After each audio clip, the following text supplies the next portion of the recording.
आप जानते हैं कि वो ऐसी कौन सी चीज है जो आप अनाज में मिला देंगे तो आपके घर में साल भर में कभी भी किसी भी चीज की कमी नहीं होने वाली है और माँ अन्नपूर्णा की कृपा तो आपके घर में बरसने वाली है।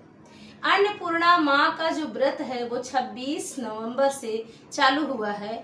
वो अगर आप नहीं भी कर रहे हैं तो भी माँ अन्नपूर्णा आप पर बिल्कुल प्रसन्न होने वाली। ऐसी कौन सी चीज है जो कि बिल्कुल मुफ्त है, बिल्कुल फ्री है और आप उसको अपने घर में रखेंगे, अपने अनाज में रखेंगे तो उससे आपके घर में बरकत बढ़ती जाएगी और धन धान्य की कभी भी कमी नहीं होगी, पूरे साल भर में कभी भी कमी नहीं होगी। तो राधे राधे मित्रों, मैं हूँ रीना शुक्ला और मेरे चैनल मेरो वृंदावन में आप सभी का स्वागत है। तो आज हम बात करने वाले हैं माँ अन्नपूर्णा के व्रत के बारे में। तो अन्नपूर्णा माँ, आपको पता ही चल रहा है कि अन्नपूर्णा माँ के नाम से समझ में आ रहा है कि माता जो अन्नपूर्णा है वो धन धान्य और अन्न से संबंधित देवी है। तो उनकी पूजा का विधान जो है वो 26 नवंबर से चालू हो गया है। मार्गशीर्ष महीने में उनकी पूजा का विधान होता है और मार्गशीर्ष की पूर्णिमा जो होती है उस दिन विधि विधान पूर्वक पूजा पाठ करके उनकी व्रत का समापन हो जाता है।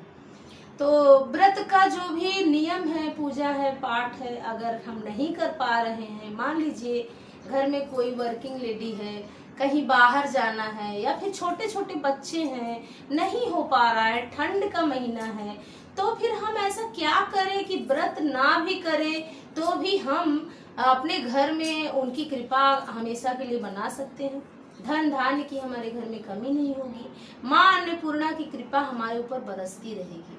तो उसी के बारे में मैं आपसे चर्चा कर रही हूँ। बहुत ही ध्यान से सुनिएगा, वीडियो को बिल्कुल भी स्किप नहीं करिएगा, नहीं तो समझ में नहीं आएगी आपको सारी बातें और फिर उसका कोई लाभ आपको नहीं मिलेगा। तो आप ये वीडियो कहाँ से देख रहे हैं कमेंट में मुझे राधे राधे जरूर करिएगा। तो और अगर आप मेरे चैनल पर नए आए हैं तो प्लीज चैनल को सब्सक्राइब कर लीजिएगा और बेल आइकन को प्रेस कर दीजिएगा ताकि मेरी जो भी नई वीडियो हो उसका नोटिफिकेशन आपको सबसे पहले मिल जाए। और मेरा अगर वीडियो आपको अच्छा लग रहा है तो प्लीज लाइक करिएगा, शेयर करिएगा और सब्सक्राइब करिएगा। तो चलिए हम जान लेते हैं कि अपने अनाज, अपने घर के अनाज में हम वो कौन सी चीज रखें जो कि बिल्कुल फ्री है, बिल्कुल ही मुफ्त है। उसको किसी भी मार्केट से, किसी भी दुकान से बिल्कुल भी लाना नहीं है, बिल्कुल फ्री है। उसको आप उसका महत्व जानिए। उसको घर में रखने से, अनाज के भंडारण में रखने से क्या ऐसा इतना लाभ है कि साल भर में आपको कभी ऐसा नहीं लगेगा, अगर आप एक गृहिणी हैं, कि आज मेरे घर में ये नहीं है।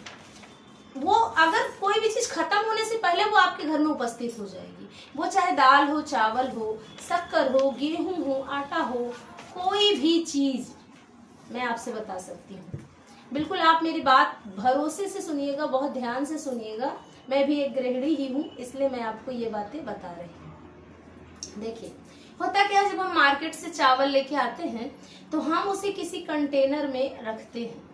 तो कंटेनर में रखने से पहले कंटेनर साफ सुथरा तो होगा ही, आप रखते ही होंगे, कोई बताने वाली बात नहीं है। लेकिन वो जो फ्री वाली चीज है उसको ध्यान से सुनिए।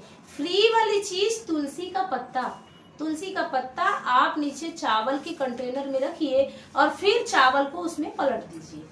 तो ये चावल की बातें हो गई। उसी प्रकार से गेहूं या फिर आटा जो भी आप इस्तेमाल करते होंगे, मान लीजिए कि आटा आप मार्केट से लेके आ रहे हैं पैकेट वाला, या फिर गेहूं लेकर आप पिसवाते हैं, फिर आटा तैयार होता है, उसको भी आप कंटेनर में रखते ही होंगे। तो उसको भी नीचे से पहले तुलसी का 1 या 2 दल रखिए और उसके बाद उस आटे को रखिए। इससे आपको ये नहीं समझ में आएगा कि हमारा आटा अब कब खत्म हो रहा है। खत्म होने से पहले व्यवस्था हो जाएगी और आपके घर में आटा फिर से आ जाएगा। बस इसी प्रकार से आपको दूसरी चीजों में भी, दूसरे अनाज में भी ऐसे ही करना है। जैसे दालें हो गई तो दालों में भी ऐसा ही। और ये तो हो गया हम कच्चे अनाज में तुलसी के दल को रख रहे हैं। अभी हम अनाज पकाने के बाद ऐसा क्या करेंगे जिससे माँ अन्नपूर्णा की कृपा हमारे ऊपर साल भर तक बरसती रहे। तो ध्यान से सुनिए, जब भी हम भोजन बनाते हैं, दाल, चावल, सब्जी, रोटी, जो भी भोजन में पकता है, वो बनाने के बाद तो ऐसा विधान है कि हम ठाकुर जी को भोग लगाएं। लेकिन मान लीजिए किसी कारणवश आप ठाकुर जी को भोग नहीं लगा पा रहे हैं, मान लीजिए आपके घर में लहसुन प्याज बनता है, तो लहसुन प्याज निषेध है, ठाकुर जी के भोग में नहीं दिया जाता है। तो अभी मान लीजिए अगर आपके घर में लहसुन प्याज बन भी रहा है तो आप भोग नहीं लगा सकते, तो उसके लिए एक काम करिए। सबसे जो पहली रोटी होगी ना, वो बनाने के बाद उसमें वो जो दाल चावल सब्जी है ना, खीर कढ़ी जो भी आप बनाए हैं, उस रोटी में आप थोड़ा थोड़ा करके डाल दीजिए और फिर उसके बाद जब गाय आए तो उसको आप खिला दीजिए। तो इससे भी माँ अन्नपूर्णा की कृपा होगी, क्योंकि गाय में जो गौ माता कहा जाता है उनके अंदर 33 करोड़ देवी देवता का निवास माना गया है। हमारी सनातन संस्कृति में, हमारे शास्त्रों में ऐसा कहा गया है, बताया गया है, जो कि बिल्कुल सत्य है। तो गौ माता के शरीर में 33 करोड़ देवी देवता का निवास है। तो इस प्रकार से हम 33 करोड़ देवी देवताओं को खिला दिए, सोचिए, उस एक रोटी में डाल दिए।